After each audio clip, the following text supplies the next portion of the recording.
Hey there, yo! What's up, baseball fans? We are back with another episode of True North Sports Talk podcast for your viewing pleasure. And we are talking about a change in Major League Baseball. And this is one of the first major changes to the game itself in 100 years. Now, pitch clocks and automatic balls and strikes as consequences and pitch comms. You might say there's been a lot of change recently, but nothing that I would say is this drastic. So, welcome to the show, True North Sports Talk Podcast. Today we are diving deep into one of the biggest rule changes in baseball history. Now you might have guessed what it is if you are a baseball fan. If not, this system has been a long time coming. In the 2026 Major League Baseball season, it starts at the end of March. For the first time ever, baseball is well over 100 years old, so the first time ever, players can challenge balls and strikes without consequence to a degree. That's right. We are talking about what has lovingly become known as the ABS. They've been testing this for the past few seasons in the minor leagues, but it is the automated balls strikes system. It is coming to every major league park on opening day. It'll be also coming to Oakland's park in Sacramento. But this is not a drill the way it was in spring training last year. This isn't a test. This is happening for real. So those manager freakouts, those Lou Pinellas kicking dust on the plate or grabbing the base and going home, or all those managerial meltdowns will be much fewer and far between, because the players themselves, because coaches are not allowed to challenge this, but the players themselves, along with the umpires, can police balls and strikes in a way that, in theory, should be far more satisfactory, even to the viewers at home. Robot umpires, as some would call. Well, sort of. So today we are breaking down everything you need to know. We're going to explain exactly what the ABS system is, how it works. We'll get into how it might change the outcome of games, how it will affect strategy. We're going to talk about what we learned from last year's spring training, as well as from what we're seeing so far this year in spring training. And we'll close at the end, so stick around. We'll talk about what this means in a way for the future of baseball. So this is going to be very detailed. So buckle up, grab your coffee. I got my tea. Forgive me, I feel like I'm about to cough. And let's talk the future of America's favorite pastime. Although favorite may have been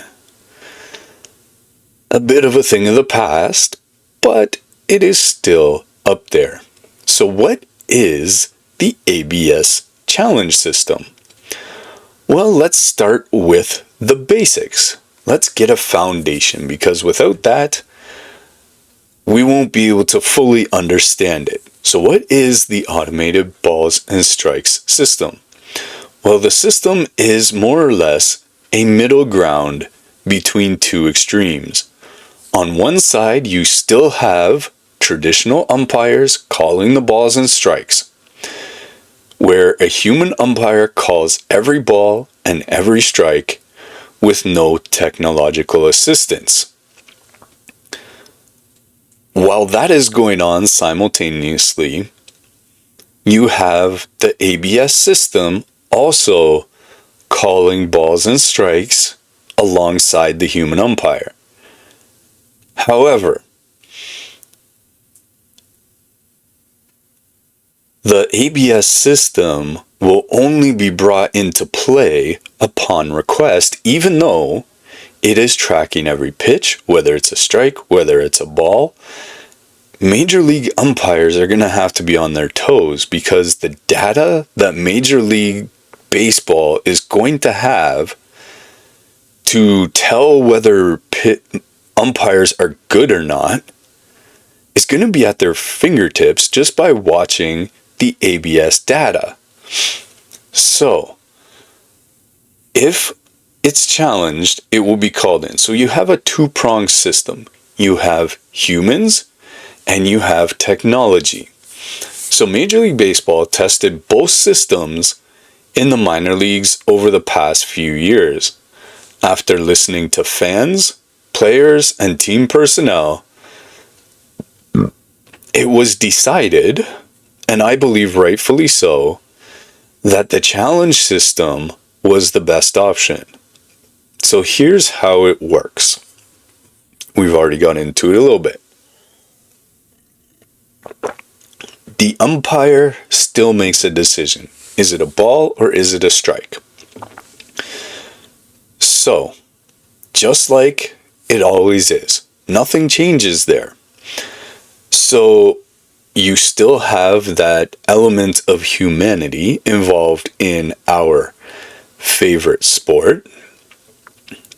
The difference is now, players can challenge, and in a sense, this almost is a way to keep umpire ego in check. You have to believe past umpires like a Doug Eddings, well, he's even still an umpire, or like an Angel Hernandez or a Jim West, would not survive long under this system, knowing how bad their games could be. And there's many others. Like, there are a few other umpires, I can't remember their names. If I saw them though, I'd be like, that guy's in trouble. So players can now challenge if they do it the right way without fear of repercussion from the umpire getting upset. So the only people who can challenge is the batter, the pitcher, or the catcher. So if they believe that the umpire got the call wrong, they can challenge it. So you're going to see this from those three players a lot going forward in baseball. On those three positions, but only those three positions are able to challenge. So managers, coaches, other players on the field, none of them can challenge. Now, some would even argue that only hitters and catchers should be able to challenge, because I saw one example at the very minimum of a pitcher challenging a call and the catcher's going, "What are you doing? It's a ball." Because obviously the catcher's in a place where he knows the umpire made the right decision. So, the challenge signal, we already showed it to you. The player taps their helmet or their cap, depending on whether you're a pitcher, a catcher, or a hitter. That's it. There's no arguing, there's no delay, just a tap. So that is the call to phone a friend. The technology takes over at that point. Once a challenge is issued, the ABS system, which uses a 12 Hawkeye camera system that is positioned around every Major League Baseball park, it analyzes the pitch location relative to the batter's personalized strike zone. So this is the thing, is that the plate is 17 inches across. Oops, sorry if that was loud, y'all. That kind of hit my ears pretty good. So 17 inches across for the plate. and then you measure, there's a certain distance between where the knees are and just under the letters. And so there's a specific distance based on the height of each player where the strike zone is determined to be. So those height measurements that are taken of every player now become extremely important, and you have to believe that there are advantages even more so now for a Jose Altuve as opposed to in the past when Randy Johnson batted, Aaron Judge, taller players of that ilk. So each strike zone depends on criteria of the player's dimensions. Now obviously the 17 inches across does not change for anybody because that's the size of the plate.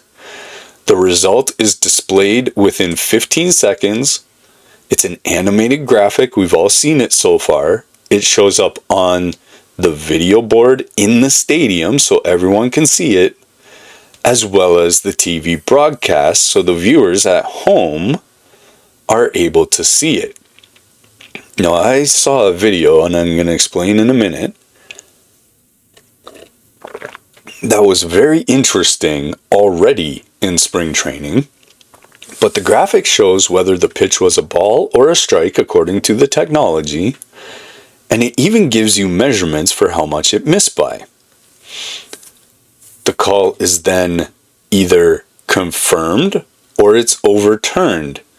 If the technology agrees with the umpire, obviously the call stands. If it does not agree, then the call is overturned. Simple as that. The game moves forward. And with that technology involved,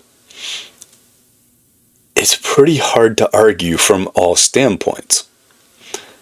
Now, what I saw was very interesting. I saw between the Boston Red Sox and the Pittsburgh Pirates a game where an umpire called 2 balls. Both were challenged by the catcher and deemed strikes. And then he called 2 strikes that even my untrained eye, watching at home before they ever challenged it, told me they were balls. The opposite being with the balls that were turned over for strikes, but he called 2 balls strikes. Again, instantly, challenge, call overturned. And this is a minor league umpire who's umpired under this system that was making these calls, and they were exactly opposite, and it was clearly opposite to what the calls should have been.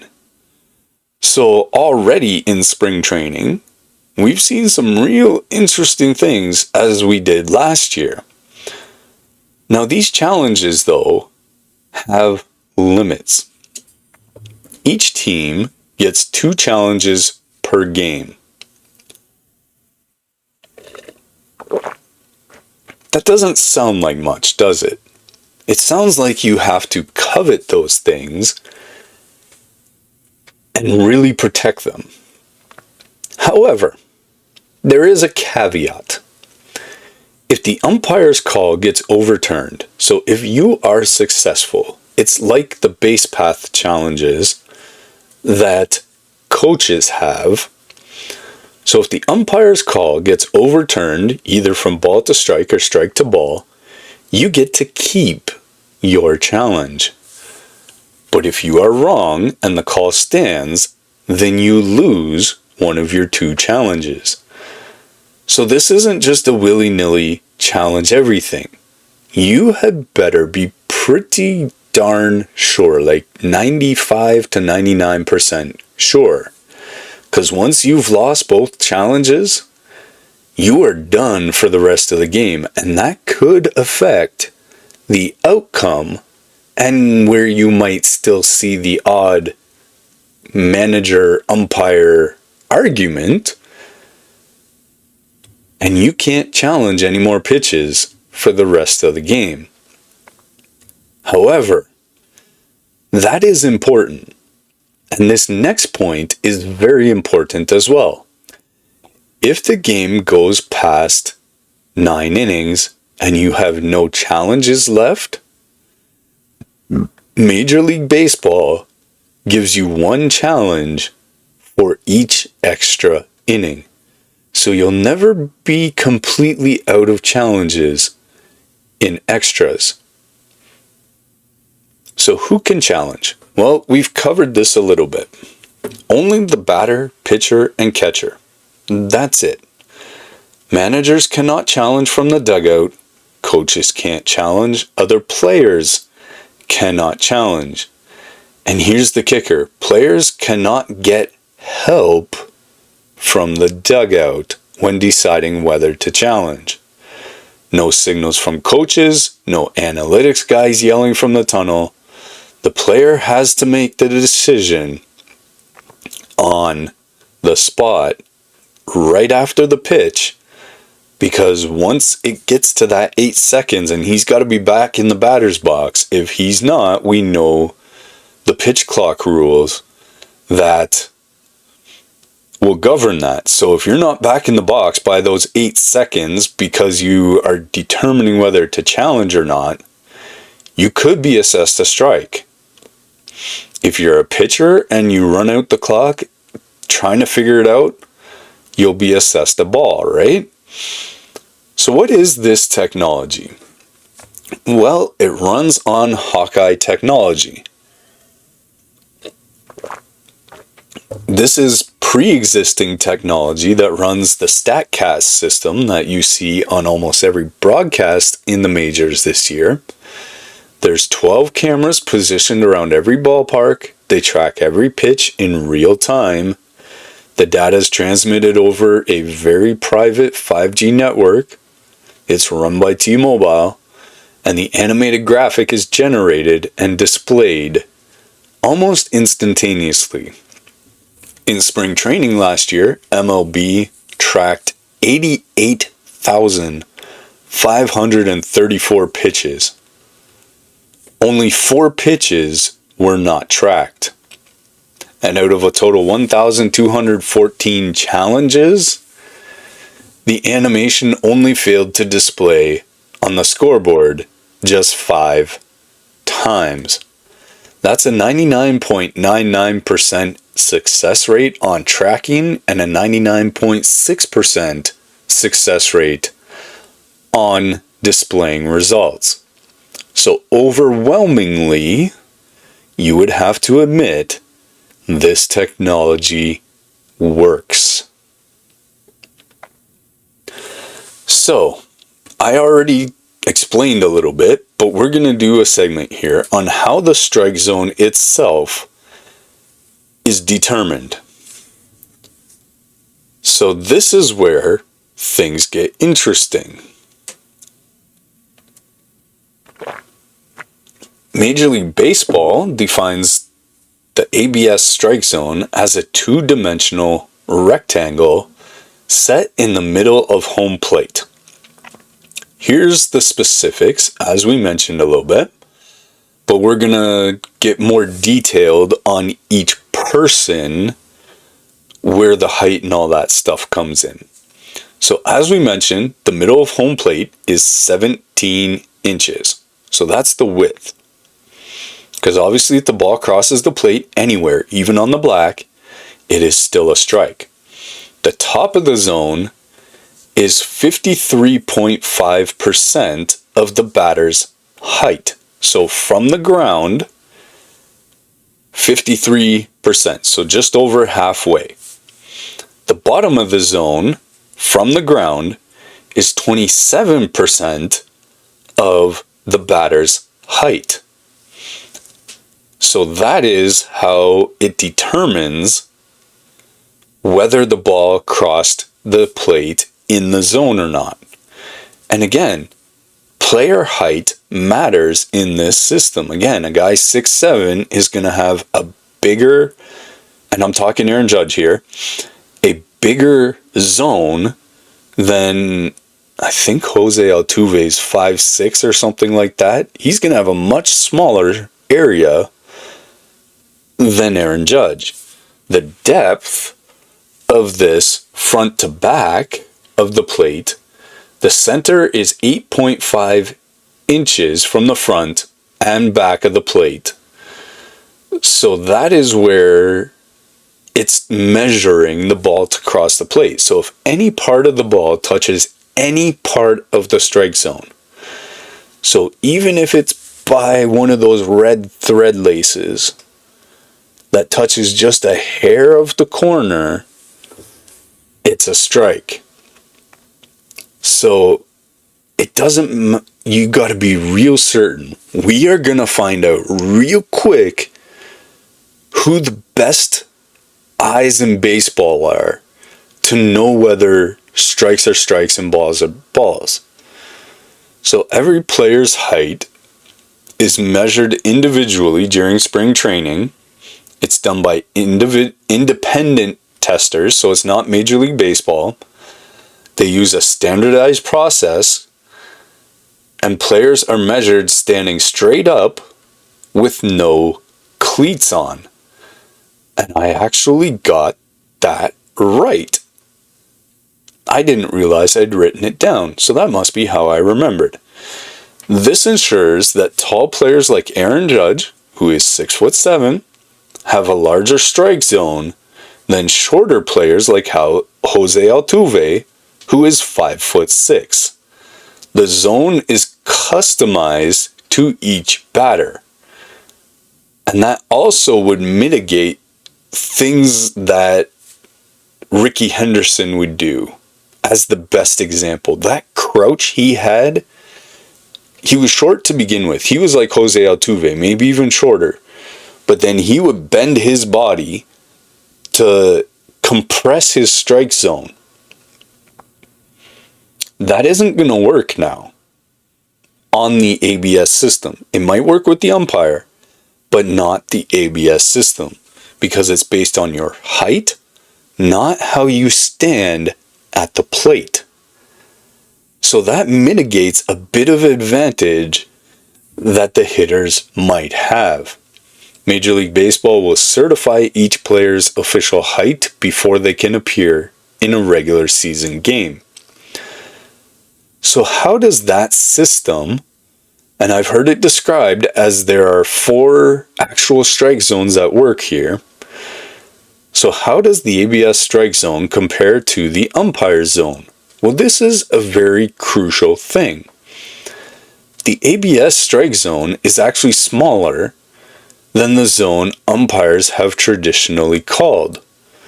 According to Major League Baseball research, the umpire's called zone has been more rounded and more lenient towards pitchers. The umpire zone top is at about 55.6% of the batter's height.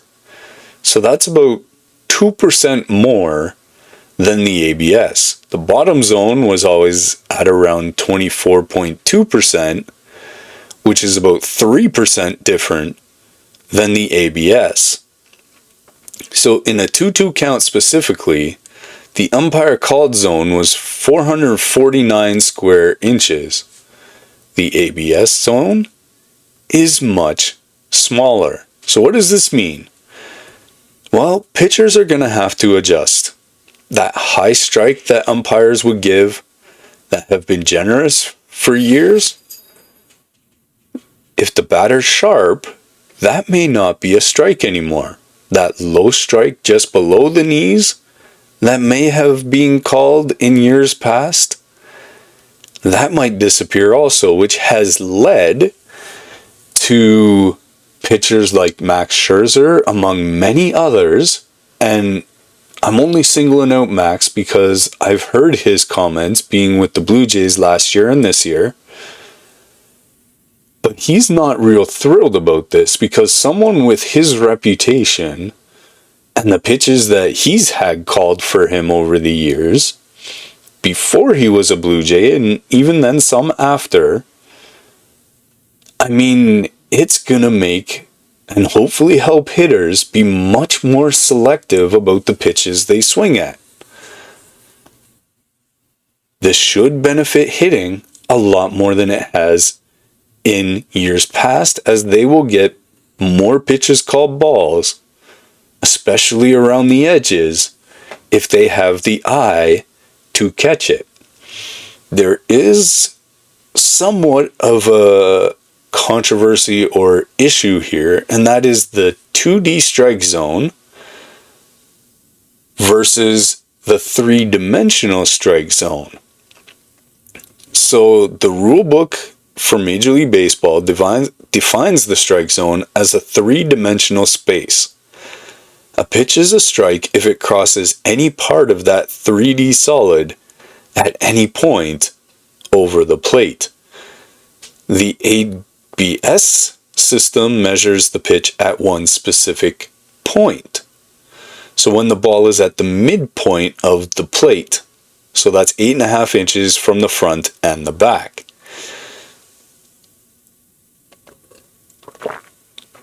Here's the thing. People need to have patience. Over time, we all know technology like this. It grows, it expands, it becomes better over time. You have to think that the more this is used, the more they learn the ins and outs of it, the more the technology increases, they will be able to 3D the ABS strike zone. So be patient. This is year one. There are going to be kinks to work out. And I mean, I know they've been doing it in the minors for years. But it's a totally different thing down there as opposed to a major league park. So as fans, we have to be careful not to overreact if we feel like the 3D versus 2D is an issue, or maybe a pitcher shouldn't be having the ability to challenge, whatever the case may be. We've only had 2 spring trainings for this. Let's get through a season and see how it goes. They may even tweak it a little bit during the season if they find that there is an egregious thing that needs to be tweaked. But that means a pitch that crosses the front of the plate at the knees can rise by the time it reaches the midpoint and might be called a ball if it rises enough. So technically it may have crossed the zone. So there are lots of purists, and I mentioned you'll have guys, probably David Ortiz and Alex Rodriguez, Derek Jeter, these guys in the studio, and many a commentator that never played with this system. Max Scherzer, maybe a Verlander, some of these older type players that are really going to hate this.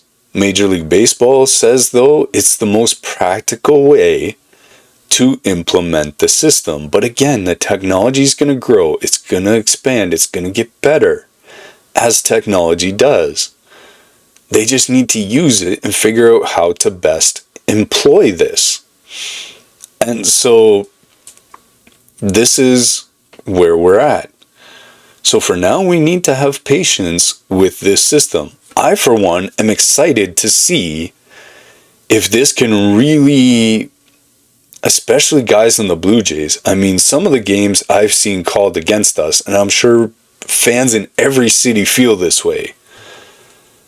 But some of the games I've seen called against us and proven afterwards were just downright atrocious. So if the players, like a Vladdy, if you call that ball inches off the plate on him, and he can challenge you without repercussion and win those back, it means he doesn't have to expand his zone anymore. Because I've seen him go through some very frustrating times where he's swinging at balls that, sitting at home, we're all like, what are you doing? But the way the umpire's calling the game, you understand how he's swinging. So this gives players the ability not to expand, especially on strike 3, where they can let more pitches go, and if they have to challenge the outcome, they challenge the outcome. So, we're already into it. Let's see how and talk about how this system's going to change baseball. Baseball because it will change the game in very significant ways. High leverage moments will be far more accurate.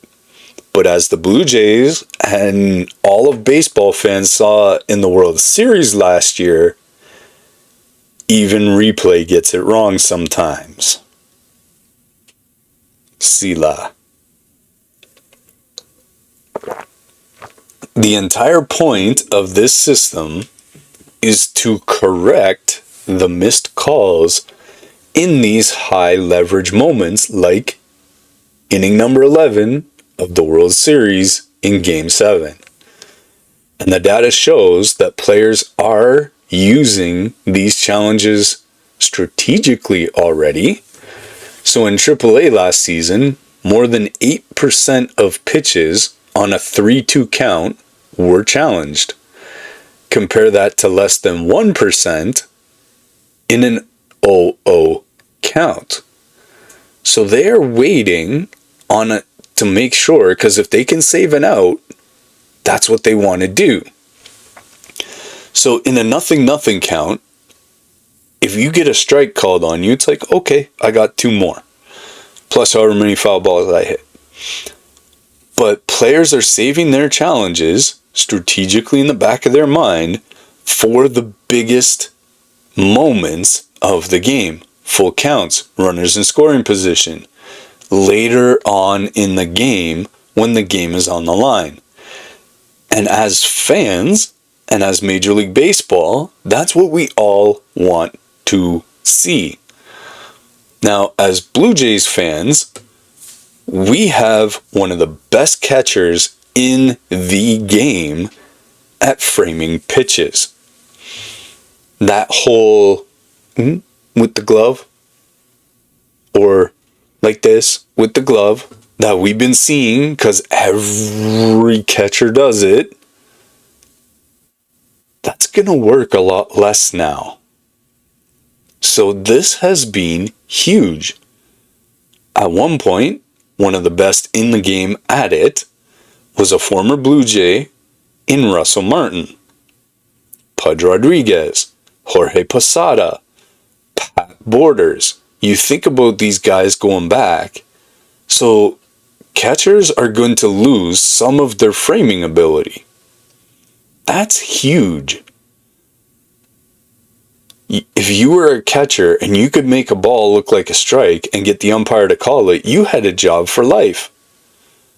And it was all about the way you caught the ball, how soft your hands were, how little you could move it, but move it enough that it was just an art form. And yes, catchers should probably still do that, because if they don't, and the batter doesn't challenge, then they could lose out on some strikes. So that advantage is all but gone, but not completely. The ABS system does not care how the catcher frames the pitches.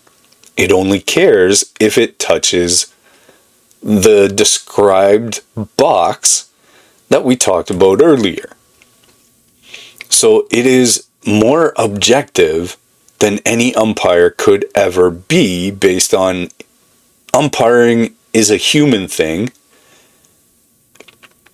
and humans are not in any way, shape, or form without prejudice. So catchers like JT Realmuto, Will Smith, Adley Rutschman, Alejandro Kirk, these are elite framers in the game, and they might lose some value in contract negotiations because they're not able to point to that metric as a way to say, you need to pay me more. On the other side of that, catchers, and Kirky has gotten a lot better at this one, but catchers who are great at blocking, throwing, and game calling won't be hurt as much. And all three of those are actually strengths of Alejandro Kirk as well.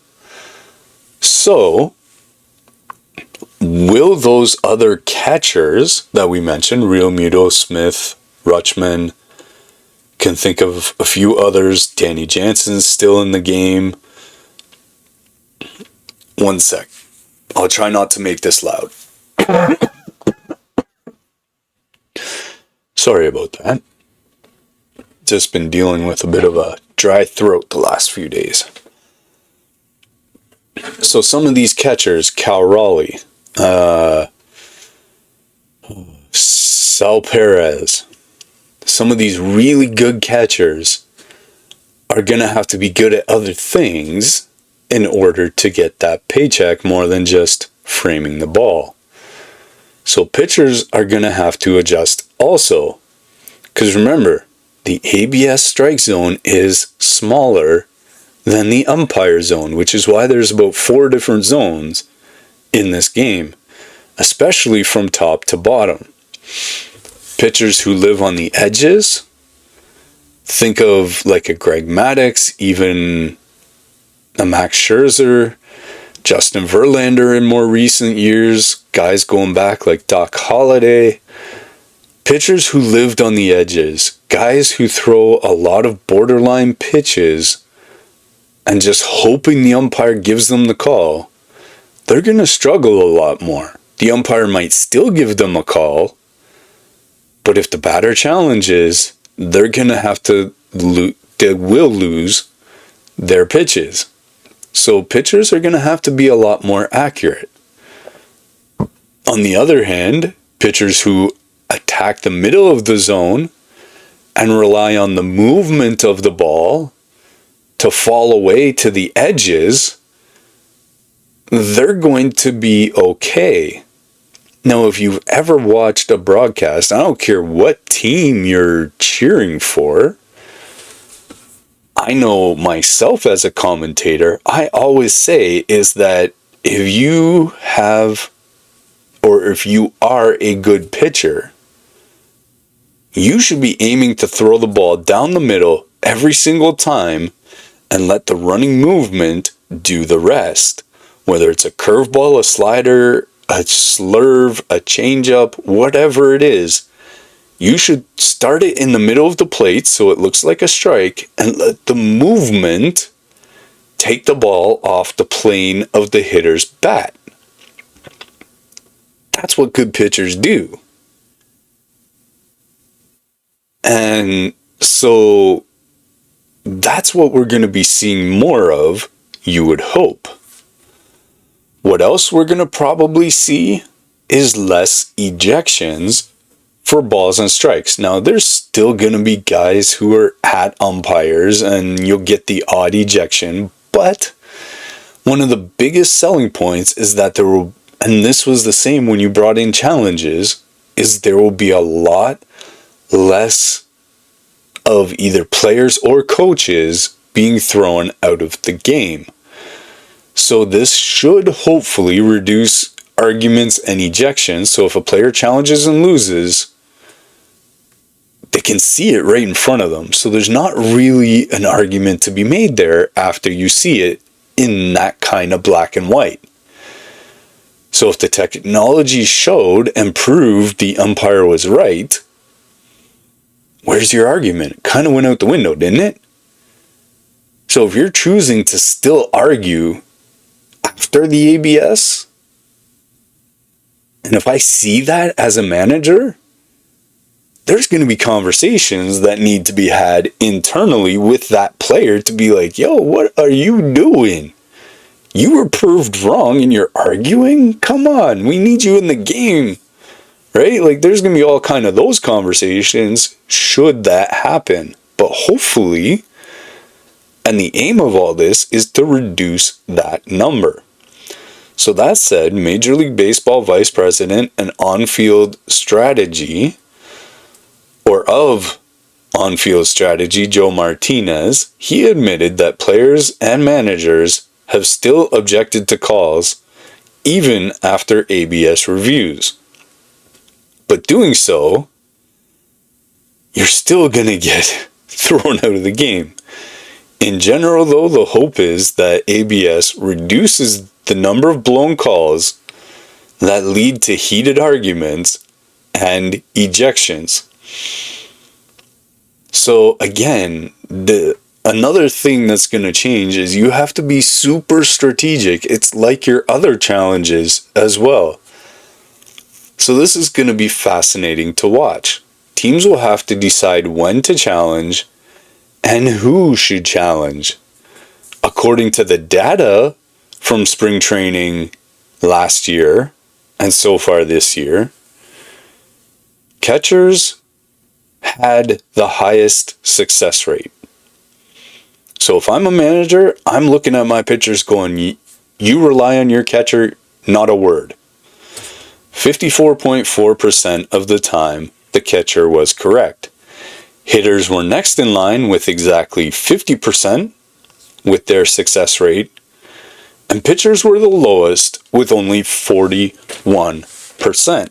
So as we mentioned, the catchers have almost the exact same view as the umpire. That's always been the case. So if a catcher, even in past years, is arguing balls and strikes, there's a good reason for that, and the umpire should take notice. But catchers, proven by the data now, are the best at knowing when to challenge.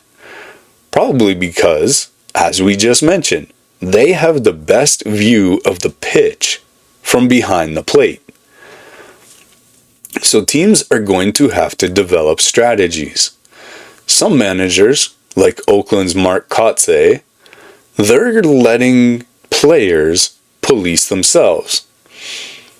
On the Padres, San Diego, AJ Preller, they are taking a more hands-on approach and spending significant time in spring training teaching leverage situations.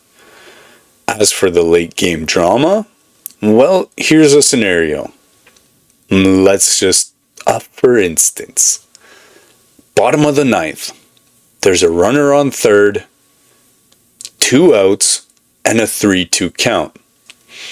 Pitcher throws a borderline pitch. That's what he's supposed to do. Umpire calls ball 4. It's a walk-off walk. The pitcher challenges. Within the 15 seconds, the graphic shows it was a strike. Call's overturned. The game continues. That's the kind of drama that's going to happen. So it's going to be must-watch TV. You're not going to want to miss it or leave early. So we've already talked a little bit about the data and how it's already showing us and shaping things, because we just literally talked about it a minute ago. So what have we learned from the data? So, this spring and last spring,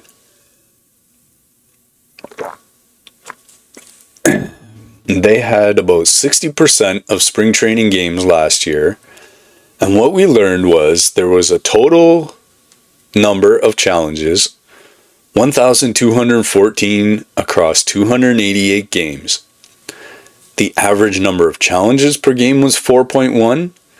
You actually might have expected that number to be higher based on what you see at home. Average time per challenge was about 13.8 seconds. So you're not adding a whole ton of time to the game to have challenges. The overall success rate was 52.2. We just talked about catcher, hitter, pitchers with 54, 50, and 41. The overturn rates declined as the games went on. So in the first 3 innings, there was a 60% overturn rate. Between the 4th and the 6th inning, there was a 51%. Inning 7 and 8, there was a 43% overturn rate. And inning 7 and 8 was actually the lowest overturn rate out of all the innings at 43. And inning 9 was 46. So why? Well, players are getting more conservative with their challenges as the game progresses and they run out of challenges. There's that, and they want to make sure so that they don't run out. Fan approval: well, MLB put out QR codes on the Jumbotrons during spring training games last year, allowing fans to scan it to give their feedback.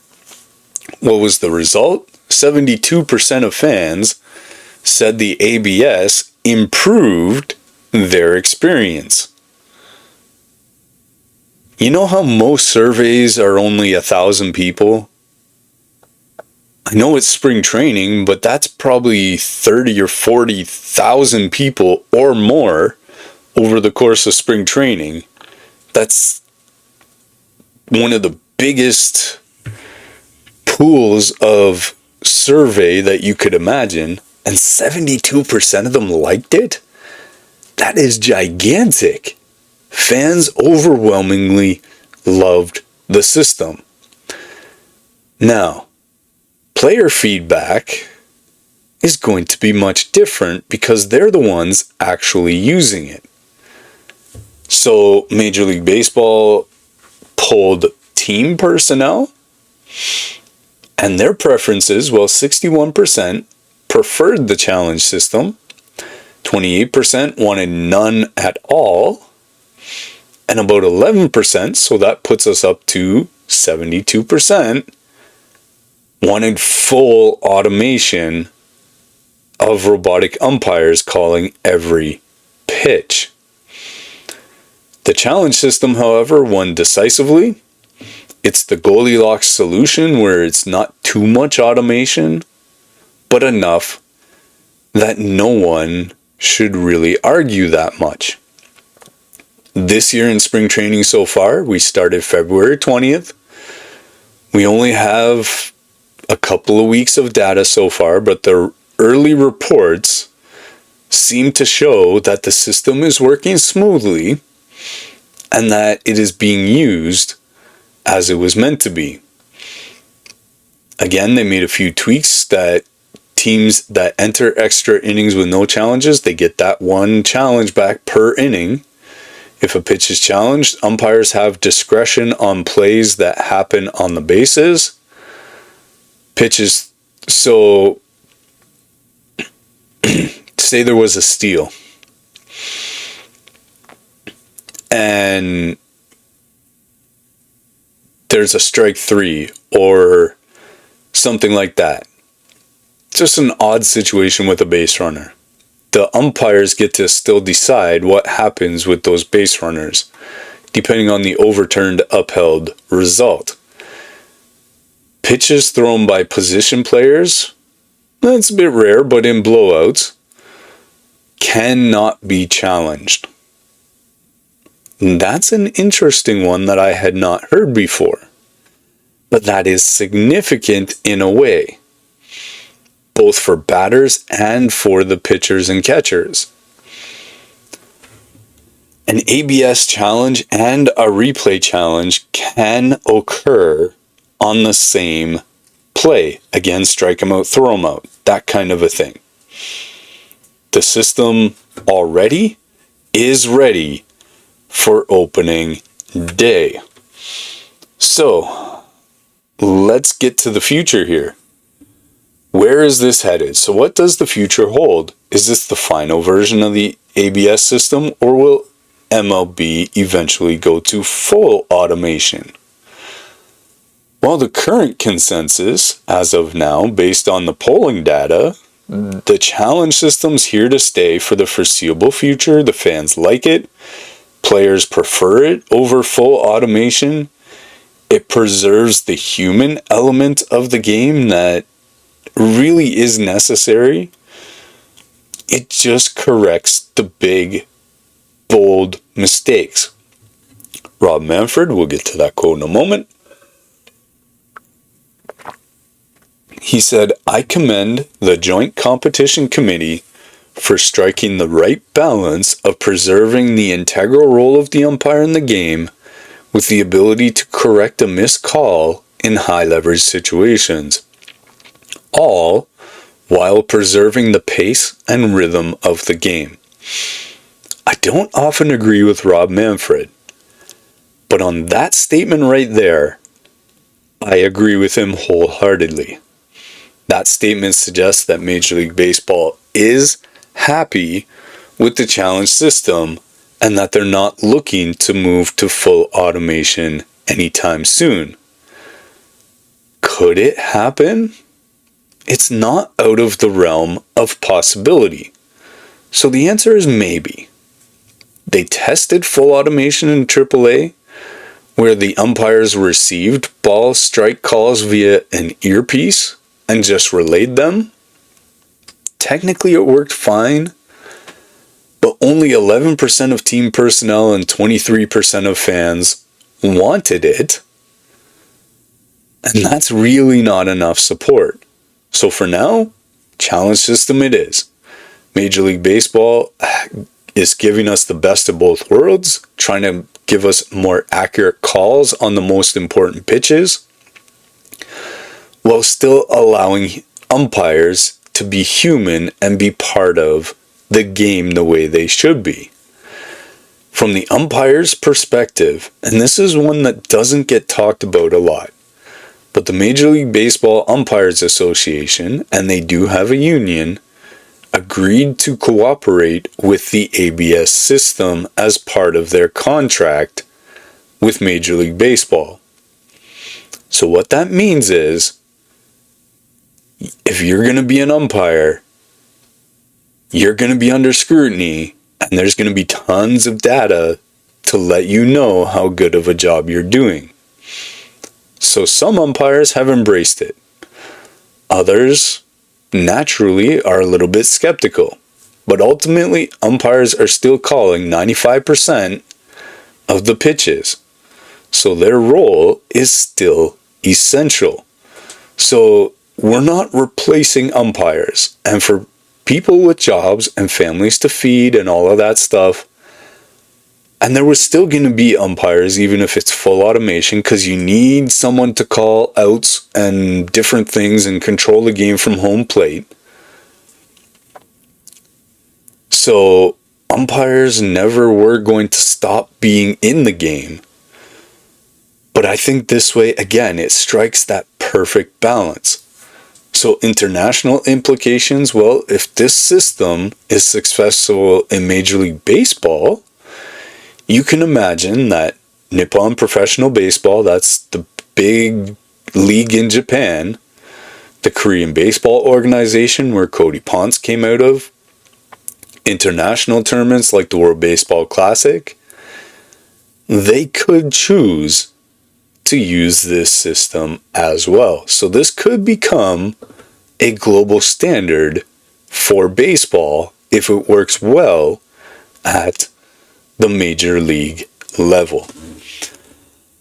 All right, y'all. So we have gone real deep into what this ABS challenge system is. Now, I know they've been talking about it on all the broadcasts, but this is the one spot where we just did almost an hour specifically about this. We talked about how it could change the game and all these things that you don't get in your standard Major League Baseball inning. So if you stuck it out to the end, I appreciate you guys still being here. The 2026 MLB season, as we've always known, starts March 27th after the conclusion of the World Baseball Classic. And every game, spring training, regular season, postseason, it will all feature this new technology. It's the biggest rule change in baseball history, really. It really is. And we're all going to be learning about it together. So will it work? Based on the early data, yes it will. Will it change the game? Absolutely. Will fans like it? The early signs say yes, because some of the outrage that we used to feel as fans will be mitigated. So this is the future of baseball. And as I've mentioned already, I am excited about this. I've been waiting years for this to be implemented. So, as we do at the end of every episode, what do you guys think? Use hashtag True North Sports Talk. Jump into the comments section. Do you guys love the challenge system? Do you hate it? Would you rather a full robot umpire balls and strikes system. Let me know, hit me up, leave a comment, let us know what you're thinking so far. Appreciate y'all tuning in to True North Sports Talk. Continue enjoying spring training baseball, and we will catch you on opening day.